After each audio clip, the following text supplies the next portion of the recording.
எனக்கு இந்த மனுஷன் மேலே என்றைக்குமே மதிப்பும் மரியாதையும் ஒரு லெவல் மேலே தான் இருந்திருக்கு. நான் இன்னொரு நடிகருடைய ரசிகராக இருந்தாலும் என்றைக்குமே தமிழ் சினிமாவின் லெஜெண்ட் அண்ட் எல்லாருக்குமே சூப்பர் ஸ்டார்னா அது நம்மளுடைய ரஜினிகாந்த் சார் அவங்க தான். ஆனால் இன்றைக்கி இந்த அறிவிப்பை பார்த்ததுக்கு அப்புறமா சம்திங் எங்கேயோ இடிக்குது. அதாவது தலைவர் ஸ்டைலே சொல்லணும்னா சிவப்பு காயின் போகுது, கருப்பு காயினும் பின்னாடியே போகுது, சரியில்லையேன்னு சொல்கிற மாதிரி இன்றைக்கி ரஜினிகாந்த் அவங்களுடைய மனைவியான திருமதி லதா ரஜினிகாந்த் மேடம் அவங்க வந்து ஒரு இயக்கத்தை ஒன்று ஸ்டார்ட் பண்ணியிருக்காங்க. அதாவது மக்கள் மேடை அப்படிங்கிற ஒரு இயக்கத்தை ஸ்டார்ட் பண்ணியிருக்காங்க. அந்த இயக்கத்தை ஸ்டார்ட் பண்ணதுக்கான காரணம் என்ன அப்படின்னா, மாற்றத்தை விரும்புகிற மக்கள், நோட் தட் வேர்ட், மாற்றம் மாற்றம் கோடோடு அக்செப்ட் பண்ணிக்கோங்க. மாற்றத்தை விரும்புகிற மக்கள் தாராளமாக எங்கள் கூட கை கோர்த்து நிற்கலாம் அப்படிங்கிறதையும் வந்து தெளிவாக போட்டிருக்காங்க. இது வந்து அதிகாரப்பூர்வமான அறிவிப்பும் அவங்க வந்து ரிலீஸ் பண்ணியிருக்காங்க.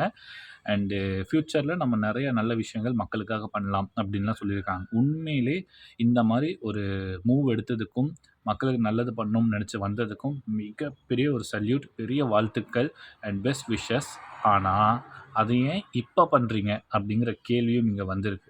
ஏன்னா இத்தனை வருஷமாக இண்டஸ்ட்ரியில் இருக்கிறவங்க எத்தனையோ டைம் அவர் மீது அரசியல் ரீதியாக எத்தனையோ வந்தாலுமே அதுக்கெல்லாம் பொருட்படுத்தாமல் நோ கமெண்ட்ஸ்னு போனவங்க, அன்னைக்கெல்லாம் பேசாமல் இருந்தவங்க, இன்றைக்கி இந்த ஆஃப்டர் எலெக்ஷன் உண்மையிலே மாற்றத்தை விரும்பின மக்களுக்கான ரிசல்ட்டு எதிர்பார்த்துட்டு இருந்த ரிசல்ட்டு கிடைச்சதுக்கு அப்புறமா ஒரு மாதம் கூட முடியல முழுசாக. அதுக்குள்ளே வந்து இந்த மாதிரி ஒரு அறிவிப்பு வருது அப்படின்னா சம்திங் ராங், எங்கேயோ ஏதோ ஒன்று இடிக்குது. ஏன்னா ஒரு இடத்துல வந்து அண்ணாமலை அவர்கள் பிஜேபி கட்சியிலேருந்து விலகி தனி கட்சி ஸ்டார்ட் பண்ண போகிறார். அது வந்து இன்னும் கொஞ்ச நாளில் வந்து அதிகாரப்பூர்வமாக அவரும் அவருடைய கட்சி பேரை அறிவிச்சிருவாருன்னு ஒரு நியூஸ் வந்துட்டு இருக்கும் போது, இங்கே ரஜினிகாந்த் சாருடைய ஒய்ஃபான லதா ரஜினிகாந்த் வந்து இந்த மாதிரி ஒரு இயக்கத்தை ஸ்டார்ட் பண்ணியிருக்காங்க. அதுவும் மக்கள் விரும்புகிற மக்கள், மாற்றத்தை விரும்புகிற மக்கள் அப்படின்னு சொல்லும் போது யாருக்கோ டைரெக்டாக அட்டாக் பண்ண தான் ஸ்டார்ட் பண்ணுறாங்க அப்படிங்கிறது தெளிவாகவே தெரியுது. ஆனால் ஒன்று தான், சுனாமி வர்றதுக்கு முன்னாடி ப்ரிகாஷன்ஸ் தாராளமாக என்ன வேணால் எடுத்துக்கலாம். பட் ஒன்ஸ் சுனாமி வந்துருச்சு, உள்ளுக்குள்ளே வந்துருச்சு அப்படின்னா தப்பிக்கிறதுக்கு வேறு வழியே இல்லை. அதுக்கப்புறம் வந்து டயர் எடுத்தாலும் சரி, இல்லை வயர் எடுத்தாலும் சரி, இல்லை யாரும் உயிர் எடுத்தாலும் சரி, ஒன்றுமே பண்ண முடியாது. ஏன்னா நீங்கள் நினைக்கிற நீங்கள் சொன்ன அந்த மாற்றம் வந்து ஆல்ரெடி தமிழ்நாட்டுக்கு வந்துருச்சு. மக்கள் எதிர்பார்த்துருந்த மாற்றமும் வந்துருச்சு.